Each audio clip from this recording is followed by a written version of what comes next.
Mais um SmackDown se passou e muitos de vocês tiveram opiniões bastante interessantes sobre tudo o que aconteceu nesse último dia 20 de junho. O SmackDown, onde John Cena mandou um pipe bomb daqueles referenciando a promo que CM Punk fez em 2011. Então, nesse episódio do Sincerão da Galera, nós vamos ver quais foram os seus comentários e as suas opiniões sobre o último SmackDown, que foi simplesmente cinematográfico. Beleza? Então vem com a gente para saber quais foram as melhores opiniões da galera sobre o SmackDown do dia 20 de junho de 2025. Mas antes, não deixe de fazer tudo aquilo que a gente vem pedido para ajudar o nosso canal. Deixe seu like, se inscreva no canal, ative o sininho para receber as notificações dos nossos próximos vídeos, deixe o seu hype e assista e maratone todos os nossos vídeos, porque é isso que vai ajudar o YouTube a continuar a entregar os nossos vídeos para aqueles que ainda não nos conhecem. Então, vem com a gente e vamos ver a segunda edição do Sincerão da Galera. Fala galera, tudo beleza? Meu nome é André, eu sou fã de luta livre há mais de 30 anos e olha, vocês capricharam essa semana, viu? Eu pedi pra vocês, eu tenho pedido pra vocês, para que vocês comentem nos nossos resumos dos episódios semanais as suas opiniões, deem as suas opiniões, por mais polêmicas que sejam, sobre o episódio, e a gente vai reagir a elas nesse nosso novo segmento que a gente está chamando de Sincerão da Galera. E vocês tiveram muitas opiniões, é óbvio, sobre a Pipe Bomb do John Cena, sobre o CM Punk no final desse último SmackDown. Então vamos comentar sobre isso e desde já quero agradecer a todos que trouxeram seus comentários. Se você não aparecer dessa vez, continue comentando nos próximos vídeos, pode ser que você apareça no próximo. Vamos começar com o Debate Wrestling, que sempre tem comentários muito interessantes. Ele disse o seguinte: incrível como que o CM Punk sempre consegue trazer o melhor do John Cena e vice-versa. Sempre que os dois rivalizam, um acende uma chama no outro. Finalmente a passagem Rio do Cena está começando a ficar lendária. E eu vou concordar plenamente contigo, camarada. Assim, a verdade é que a gente estava sentindo que essa heel turn do Cena tava um pouco modorrenta, tava um pouco simplória, assim, tava meio repetitiva.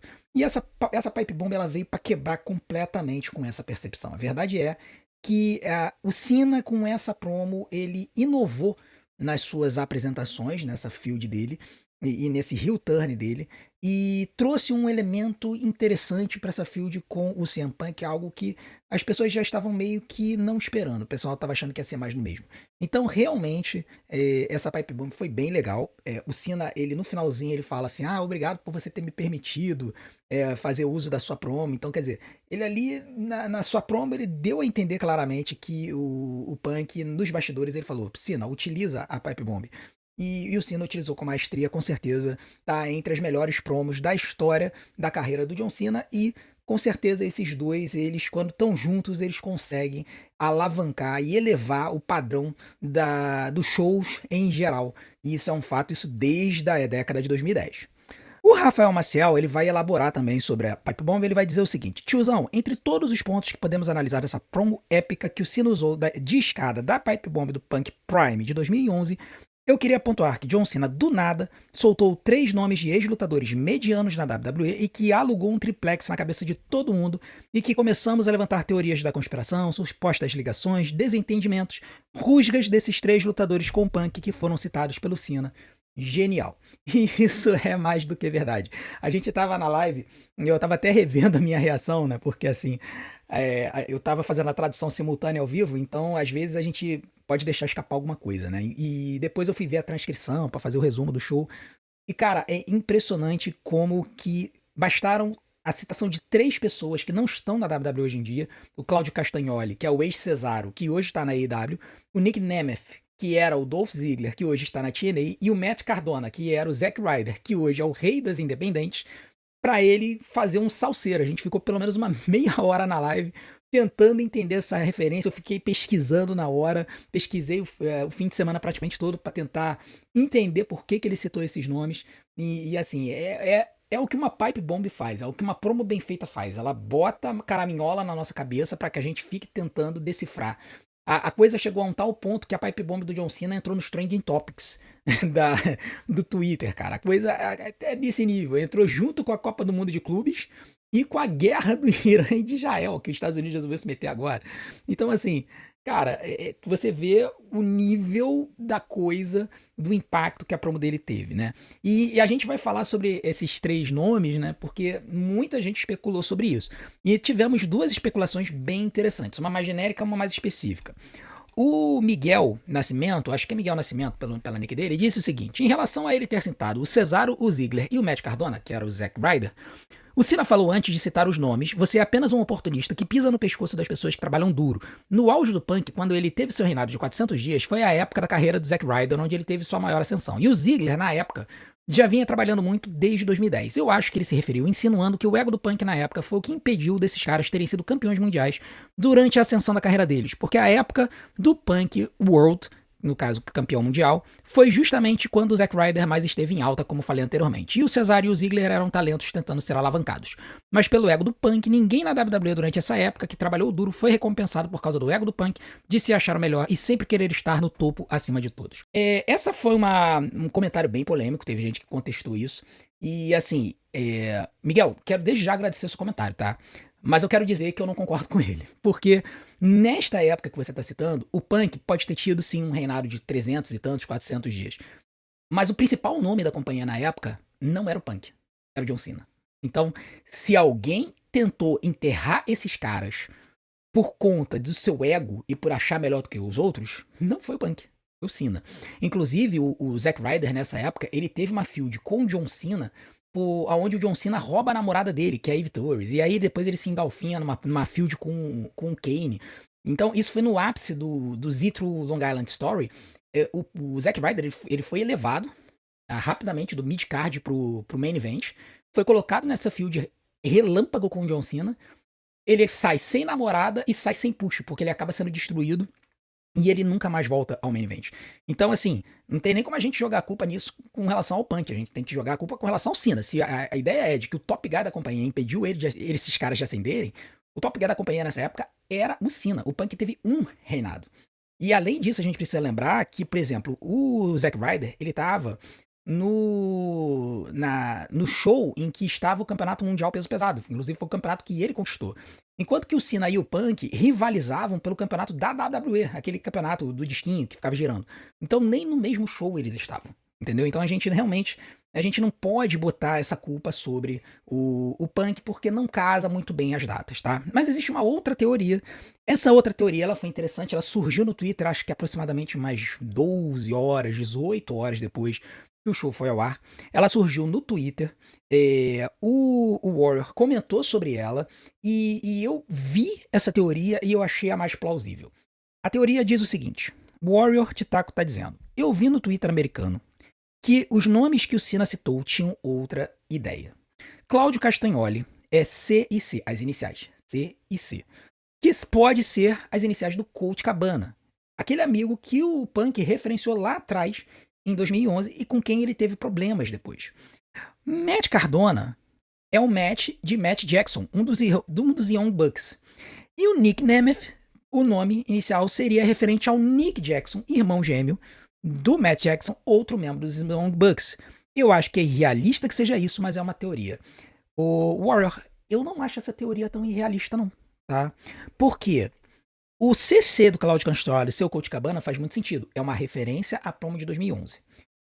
E é uma referência adicional porque, em 2011, o Punk estava fazendo um aceno ao melhor amigo dele, que ele achava que tinha sido equivocadamente demitido depois de ter tido um cafezinho na WWECW. Ele lutou como Scott Goldman, deve ter lutado uns 2 meses e depois foi mandado embora. Já no caso do Matt e do Nick, dos irmãos Jackson, seria uma referência direta à confusão que o CM Punk arranjou, no caso com o Jungle Boy, né, com o Jack Perry, que depois degringolou para uma confusão com os irmãos Jackson, né, o Matt e o Nick, que fizeram com que o Punk fosse demitido da AEW por justa causa, né? Então, poderia ser uma referência às confusões que ele causou na AEW com o Matt e com o Nick? Sim, poderia. Teve gente que falou que ele também arranjou confusão com o Claudio Castagnoli, com o Cesaro, que os dois teriam saído na mão dos bastidores da AEW, mas sobre isso eu não encontrei nada. Eu não encontrei absolutamente nada, nenhuma informação online. Então, essa parte eu não considero. Mas a briga dele com os irmãos Buck e com os Young Bucks e com o Jack Perry já é conhecida. E a gente desconfia de que essa pode ter sido uma referência direta a essa situação, sim. E eu acredito que o próprio CM Punk deve ter falado pro Cena: Cena, cita esses 3 nomes, tá? Cita esses 3 nomes porque você vai causar um salseiro, porque eu tive problema com eles lá na AEW. Tá? Então, pode ter sido uma forma do Punk ajudar o Cena a fazer essa entrega. Eu, sinceramente, eu não acho que o Cena teria tirado isso da própria cabeça. O Thiago Pereira, ele vai além disso, e ele vai falar um pouquinho mais sobre essa promo, sendo que ele vai discordar de que essa promo foi tão boa assim. E é um pensamento interessante, né? Porque vai ter gente que vai defender que foi a melhor promo da história, e vai ter gente que não vai achar ela tão grande coisa assim. Ele disse o seguinte: estão superestimando muito esse segmento. Na moral, não assisti ao vivo, mas vi o rebuliço na internet e fui assistir o segmento. Esperei de fato um enterro como o Punk fez em 2011 pelo que estavam falando. E tirando um fato ou outro que o Cena falou a respeito do Punk e foram verdade, no mais a pipe bomb do Punk ainda dá um baile nessa. O cacete que o Punk deu no Cena e na WWE em 2011 segue sendo lendário. Mas dito isso, segmento e promo muito boa, mas cara, que valorizada que deram. Ainda mais que tinha muito mais coisa pro Cena falar do Punk que ele nem citou. Então, o Thiago, eu acho o seguinte: se ele falasse algumas verdades às claras, eles poderiam ter problema. Por exemplo, o fato do Punk ser hipócrita de aceitar lutar na Arábia Saudita depois de ele ter criticado o Demis lá atrás. O Cena, ele deu uma pincelada nessa situação quando ele diz que o Punk era forte de Twitter, mas ruim de atitudes. E quando ele falou isso, ele estava fazendo uma referência à história da Arábia Saudita, tá? Mas ele fez isso de forma bem leve, bem sutil, para não dar problema para a WWE com os árabes, porque os árabes injetam muito dinheiro na companhia, tá? Agora, com relação a qual foi a melhor promo, eu concordo que a promo do CM Punk ainda foi a melhor. Pelo simples motivo que é o que você apontou. O Punk, em 2011, ele foi totalmente contra o sistema. Ele falou mal do Vince McMahon, ele falou mal do Triple H, ele falou, cara, ele falou mal do The Rock, falou mal do Cena. Ele falou mal de toda a estrutura da WWE, dizendo que, na verdade, a estrutura da WWE estava indo contra ele e estava indo contra a comunidade da internet de wrestling que exigia, pedia uma coisa diferente. Daí que veio a história dele ser a voz do sem voz, que era, em grande parte, a voz da comunidade na internet. Nisso eu tenho que concordar com o Zezo. O Zezo fez essa comparação e eu concordo com ele de que a ideia da voz dos sem voz era a ideia de que ele era a voz da comunidade da internet, nós que estamos aqui, que somos pessoas que consomem luta livre, assim, muito, né? Então eu concordo que a promo do Punk foi melhor, tá? O que o Cena fez agora foi dar uma rearranjada nessa promo e ele trouxe ela pra hoje. E por isso que ela se torna também lendária, porque ele consegue desconstruir a pessoa do CM Punk de hoje, jogando contra ele a promo que o Punk fez em 2011, que foi com o John Cena morto dentro do ringue durante a promo que o Punk fez. A crítica que o pessoal fez, que o Punk estava morto, parecia morto durante a promo do Cena, aconteceu a mesma coisa em 2011. O Cena estava morto depois de uma luta contra o R-Truth. Isso é um outro detalhe dessa situação toda. Enquanto que o Punk dava a promo dele sentado no stage. Então, é assim, eu acho que essa associação e essa revertida que o Cena deu pra cima do Punk 14 anos depois, é que eu acho que foi brilhante na promo dele, e aí eu tenho que dar a mão à palmatória pro Cena. Eu sei que muita gente deve estar esperando ansiosamente eu falar bem do Cena, e a gente tem que dar a mão à palmatória. A promo realmente foi lendária. Com certeza teve apoio, ajuda e contribuição do Punk pra ele fazer isso, com certeza. Mas a forma como o Cena entregou a promo foi brilhante, não tem o que se falar. O Tobias, ele vai trazer uma arrematada nessa situação, né? Ele vai dizer o seguinte: só sei de uma coisa. Ansioso pelo próximo Raw de SmackDown, porque vai ter resposta do CM Punk. No mais, o Cena é muito GOAT. Em questão de talento no ringue, ele deixa a desejar atualmente. Bom, ele sempre deixou a desejar, né? Mas em promos, segmentos e engajamento, ele ainda entrega como ninguém. O cara fez o público que estava com o CM Punk ficar do lado dele. Ele consegue ser relevante desde que foi alçado para o topo da companhia.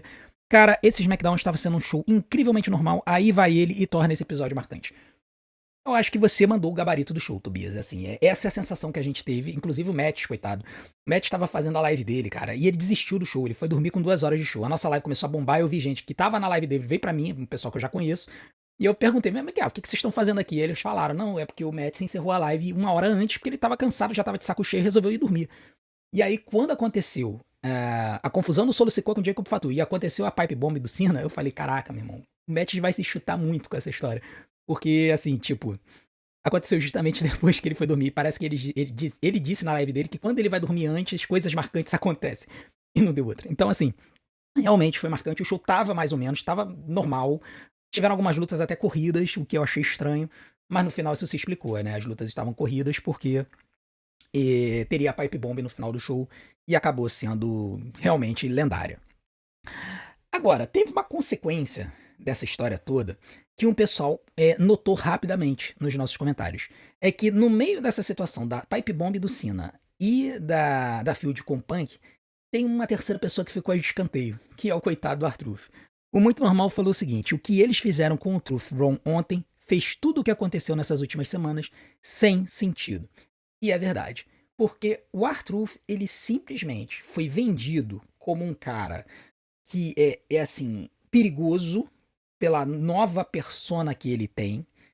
E aí ele vai pra luta contra o Cena, faz uma luta mediana no máximo, toma uma cintada na cabeça e depois é colocado pra escanteio, porque o CM Punk vem pra ajudar, ele toma os golpes do John Cena, e aí depois, no final das contas, começa a Pipe Bomb e todo mundo esquece do R-Truth, né? Então, assim, me dá pena porque eu tava querendo algo mais dessa feud do R-Truth com o Cena. Mas me parece que ele vai ser colocado para escanteio e é capaz de agora a gente ver o R-Truth se envolvendo com o Aleister Black, pelo menos é o que pareceu no SmackDown, né? Porque o R-Truth interrompeu uma luta do Aleister Black, o Aleister não gostou, foi tirar satisfações dos bastidores. Então tá tudo apontando pra uma feudzinha do R-Truth com o Aleister Black, é outro que a WWE não sabe o que fazer. E aí, cara, a gente fica assim, tá, o que eles vão fazer com o Ron Killings agora, né? Eles vão ter que arranjar alguma coisa pra fazer. Eu espero que façam alguma coisa com ele, porque o cara é bom no ringue e o cara é bom no microfone. Vamos ver o que vai acontecer. O Tsaruno também teve uma opinião muito interessante sobre o R-Truth. Ele disse o seguinte: o R-Truth, do jeito que está indo, vai cair no esquecimento logo logo. Eu adorava o cara por conta da persona cômica dele. Quando ele voltou e ficou sério, achei que iam dar uma chance pra ele, iria vir com movimentos próprios. Mas ele tá se encaminhando pra ser somente o cara que apanha para os outros crescerem. Já era assim antes, mas antes a persona dele valia o show todo. Eu não posso discordar de nada do que você falou, né? A única coisa que eu discordo é o fato de que a persona séria dele, quando ele foi sério lá na TNA, durante um tempo quando ele foi heel na WWE, era uma persona interessante. Ele sabe fazer um bom heel. Mas a WWE ainda parece que não tá sabendo o que fazer com ele. É aquela coisa do slow burn do Triple H, eu entendo. Mas, cara, se era pra fazer ele heel agora, que eles já deveriam ter feito logo, eles já deveriam estar encaminhando isso. E, na verdade, o que a gente tá vendo? A gente tá vendo um R-Truth que, quando veio pro ringue, apesar de ele não ter vindo cantando, ele veio batendo palminha com o pessoal no corredor. Durante o intervalo, quando voltou, flagraram ele fazendo WhatsApp com a galera, sem microfone, mas ele tava lá, WhatsApp, WhatsApp. Cara, esse é o Arthur de antigamente. A única diferença é que ele não tá fazendo gracinha. Mas ele tava jogando pra galera. Então, assim, não tá dando pra entender o que a WWE tá fazendo com ele. Realmente, assim, jogaram ele pra cima do Cena, mas agora estão querendo tirar ele de cima do Cena pra poder concentrar o Cena em lutadores e feuds que são mais interessantes pra vender, como o caso do Cena e do Punk. De repente, mais pra frente, o Cena e Roman, Cena e Cody, Cena e Randy de novo, sei lá. E o Arthur vai se perder. Tipo assim, reintroduziram ele por causa do Cena, mas já não sabem o que fazer com ele de novo. É uma pena, porque o cara ainda sabe lutar. Né? Enfim, ele mostrou alguns movimentos durante a luta, mas nenhum dos movimentos foram dele. Ele usou um Sting Splash, que era do Sting, ele usou os movimentos do John Cena, ele teve um outro movimento também, não era dele, assim, são movimentos de outros lutadores que ele tá usando. Mas enfim, é apenas uma pequena filigrana aí. Agora, o interessante é que o show não foi só Cena, R-Truth e CM Punk. Tiveram outras questões. E até foi interessante porque a maioria dos comentários foram sobre o Cena e o Punk. Mas teve gente falando de outros segmentos e eu achei legal. Por exemplo, o Dente Fino falou sobre a Naomi. Ele disse o seguinte: Naomi fazendo cash-in, levando o título até o SummerSlam e tendo uma triple threat match com a Bianca e a Jade seria um sonho. Olha, eu gosto da sua ideia. O Dente Fino, eu gosto da sua ideia. Eu acho que essa história da Tiffany Stratton e da Nia Jax fazerem uma Last Woman Standing Match no próximo SmackDown, no Night of Champions, me denuncia um cenário bem plausível para Naomi fazer o cash-in, tá? Eu acho que a única coisa que poderia fazer ela não fazer o cash-in seria se de repente uma outra pessoa impedisse, uma Bianca Belair, uma Jade Cargill, chegassem e impedissem que a Naomi fizesse o cash-in. Mas convenhamos, se você pensa na história, se você for a Jade Cargill, o que vai ser interessante pra você? Pô, que a Naomi vença o título, porque aí depois eu vou poder unir o útil ao agradável, eu vou poder esmurrar a pessoa que me jogou em cima do carro e ainda por cima ganhar o título da WWE. Então assim, pensando pela lógica, né, não pela emoção, mas pela lógica, pra Jade seria perfeito que a Naomi fizesse o cash-in e ela ganhasse o Money in the Bank pra poder pegar a Naomi no SummerSlam. entendeu? Seria perfeito para a storyline delas, seria perfeito. Mas estou vendo um momento, né? Um momento da Asuka vencendo o Queen of the Ring. Tem gente falando que a Asuka pode vencer o Queen of the Ring para fazer uma feud com a Io Sky, né? Então seria uma luta de Joshis aí, de duas lutadoras japonesas, que também seria espetacular, porque essas duas lutando são muito boas, né? Então a gente precisa ver como é que vai acontecer isso, por quê? Porque a WWE tem duas grandes possibilidades nesse cenário do Queen of the Ring. E olha que a gente tá tratando que a Jade Cargill vai aniquilar com a Roxanne Perez, mas assim, vai que acontece uma zebra, né? A gente não sabe. O The American White House ele já trouxe à tona o assunto do Solo Sikoa e do Jacob Fatu. Ele diz o seguinte, mas na questão do Solo e do Jacob, é certeza que o Roman Reigns está vendo tudo isso aí e vai voltar e retornar ajudando o Jacob. Vai vendo. Cara, assim, eu entendo a sua visão, entendo mesmo, eu acho bem plausível, mas eu já tô começando a desconfiar, porque o Roman Reigns não volta, né? A gente já tem um tempo que tá aguardando ele e o cara não volta. A última informação que a gente tem, ou as últimas informações que a gente tem do Roman Reigns é que ele estava fazendo um filme e terminou. Então ele estaria livre para voltar para a WWE. Agora, quando que vai acontecer isso? Não sabemos. Pode ser que seja depois do Night of Champions, pode ser. Pode ser que seja no Night of Champions, pode ser. De repente, os árabes chegaram lá com um poderoso checão e falaram: queremos uma aparição do Roman Reigns. A gente está disposto a pagar um caminhão de dinheiro para que o Roman Reigns venha aqui e interfira numa luta. Então, cara, pode acontecer? Pode. Mas a gente fica meio sem saber. É a mesma situação do The Rock, que agora fala que não vai aparecer, de repente num show aleatório lá em outubro, o cara resolve aparecer e resolve que ele vai tirar o título do John Cena. Cara, a gente não tem mais como duvidar das coisas, porque assim, às vezes a WWE dá umas surpresas assim que são mais por uma situação imediata, né? Tipo o que aconteceu com o Arthur. Toda essa situação dele está sendo motivada por essa saída e esse retorno dele. Vamos ver o que vai acontecer aí, mas é possível que o Roman Reigns volte para ajudar o Jacob Fatu, sim. O wrestling moderno, ele já resolveu trazer à tona o assunto do Sami Zayn. Aliás, nós tivemos algumas pessoas falando sobre o Sami Zayn neste episódio, né, do SmackDown. E o wrestling moderno falou o seguinte: eu fiquei surpreso com a derrota do Sami, não esperava, então gostei. O pessoal fala da previsibilidade da WWE, que realmente tem, mas está tendo muitas surpresas. Eu amo isso. Então, assim, cara, realmente a derrota do Sami Zayn foi surpreendente, porque a gente achava que a WWE iria querer apresentar o Sami Zayn como um possível ganhador do King of the Ring na Arábia Saudita, né? Porque ia falar muito, ressoar muito com o público árabe, né?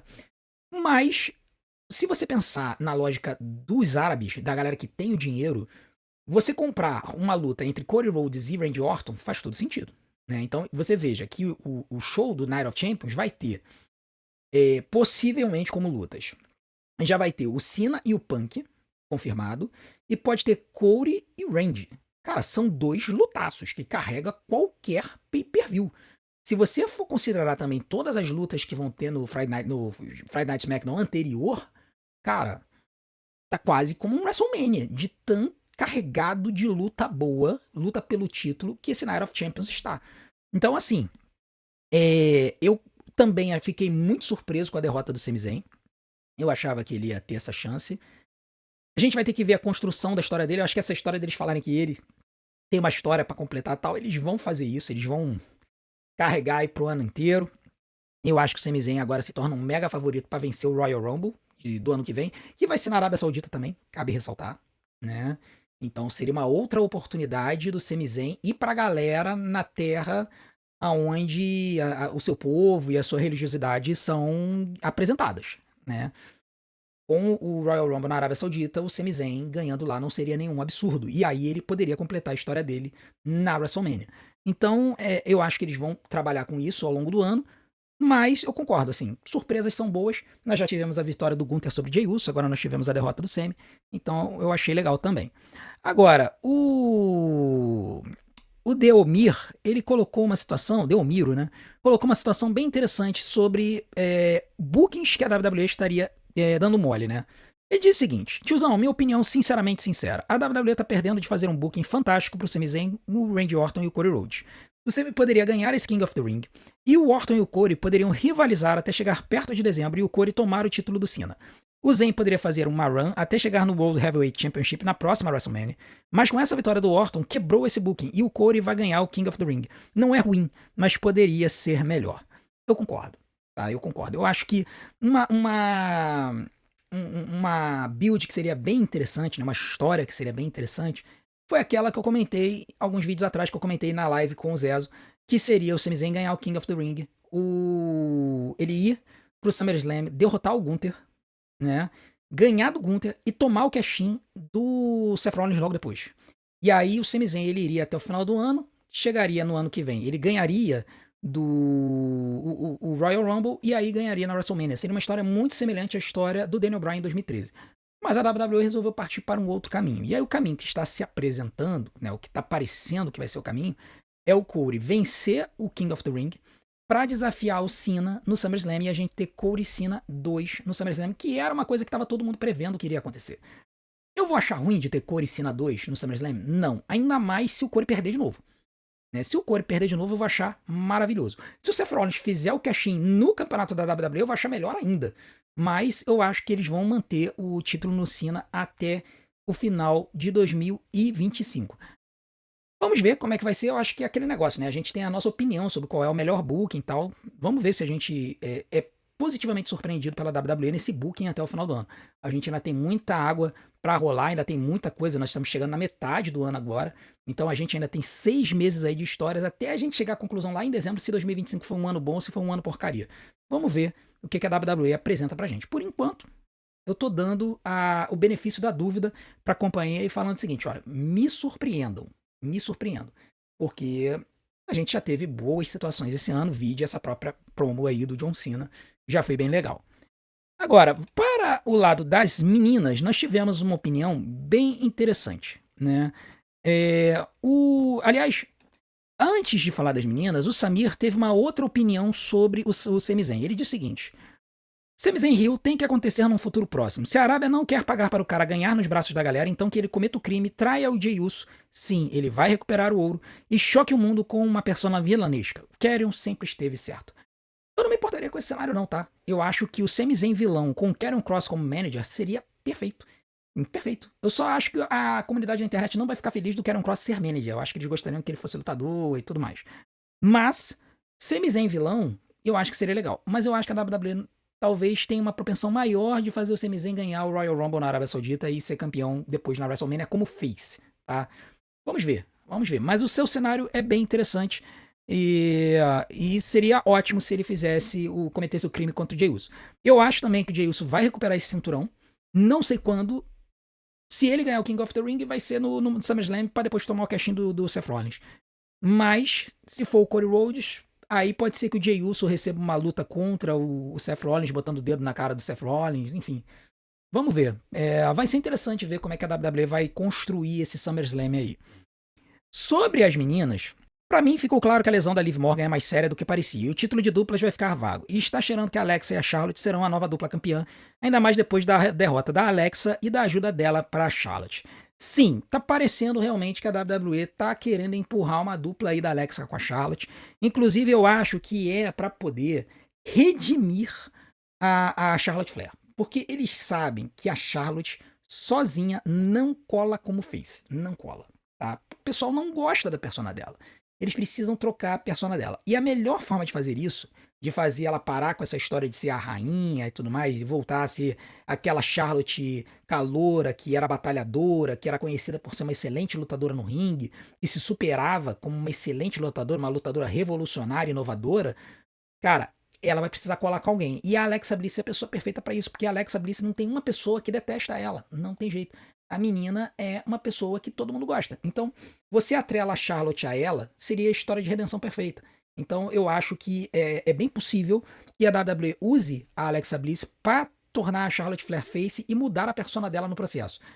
A que ponto que essa persona da Charlotte vai mudar, eu não sei. Eu espero que não coloquem pra Charlotte ficar alimentando uma boneca, né? Que a Alexa tava fazendo isso, tava alimentando uma boneca nesse SmackDown. Eu espero que a Charlotte não entre por esse caminho. Ia ser meio estranho. Mas, se a Charlotte ganhasse uma mentalidade, uma persona mais realista, né, mais tranquila, sem essa arrogância toda, né, e se revelando como sendo uma boa pessoa que ajuda as outras, como a Alexa diz que ela era, eu não vejo problema. De repente, eu acho que a WWE pode até conseguir resgatar a Charlotte Flair para que ela volte a ser celebrada pelo público como uma excelente lutadora que ela é. Vamos ver o que eles vão conseguir fazer com isso, beleza? Muito obrigado pela audiência de vocês. Novamente, eu vou pedir para que vocês continuem a ajudar o nosso canal. Vou pedir para que vocês maratonem os nossos vídeos, aproveitem este domingo aí, que a gente ainda tem de fim de semana. Então, vou colocar algumas opções aqui para que vocês maratonem os nossos vídeos e ajudem o nosso canal a ser divulgado pelo YouTube, porque tempo de sessão é o que faz o YouTube empurrar o nosso canal, beleza? Então, a gente se vê do outro lado. Um grande abraço, um bom domingo. Até a próxima.